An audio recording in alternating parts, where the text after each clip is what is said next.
Hooch, she does the hoochie-macooch on the Coney Isle. She make me smile when she goes a like a this and she goes a like a that. Someone goes a like a that. Hey, watch out, you break a you back. When you Matty Hooch, she does the hoochie-macooch. My name is Doris Coatzin, a.k.a. Bambi Jones, a.k.a. Bambi Brooks, a.k.a. Evangeline the Oyster Girl, a.k.a. Miss Joey Namath, a.k.a.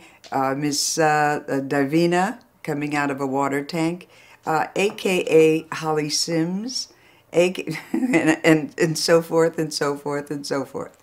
I live in Greenwich, Connecticut. I live in the backcountry. They're naturally in shock that there's a burlesque Bambi living in the backcountry, sitting in the rocking chair, making pasties, beating pasties, and making G-strings. I started in 1949, and I was in and out of it, I call it the burlesque closet. And my daughter married Montel Williams, and he was the first black Marine to graduate Annapolis. So we were guests of honor, VIPs, many times, and I was there sweating. I hope none of them remember me from back in the day, you know, Baltimore, the block. I was married to the president of the Pharmaceutical Association for the state of Nevada.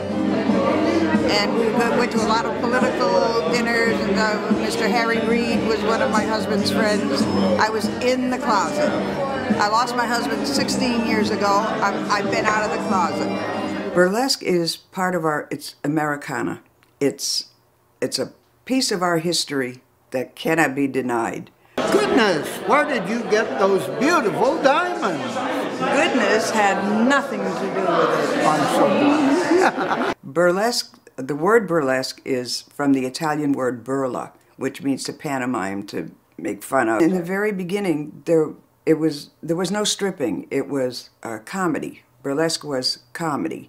And they used to have dancers in between while the comics changed for their next routine.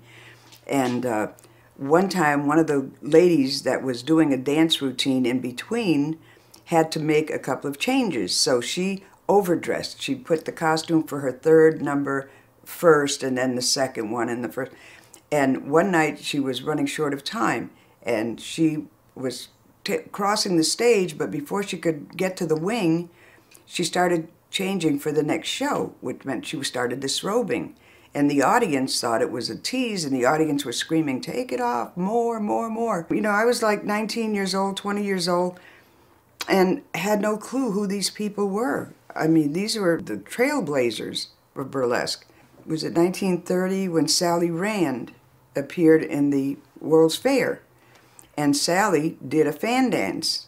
She brought the gimmick to burlesque with her fans. So now every chorus girl was looking for a gimmick to make her a star. Do burlesque, you have to have, first of all, a good sense of humor.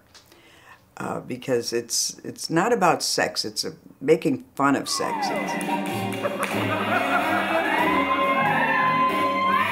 Creativity is very important. It's not like it's a play that you go into and it's written for you. You, out of your own mind, create a character, the costume, the punchline. It's almost like taking a joke and then working it through, and then the punchline, zap.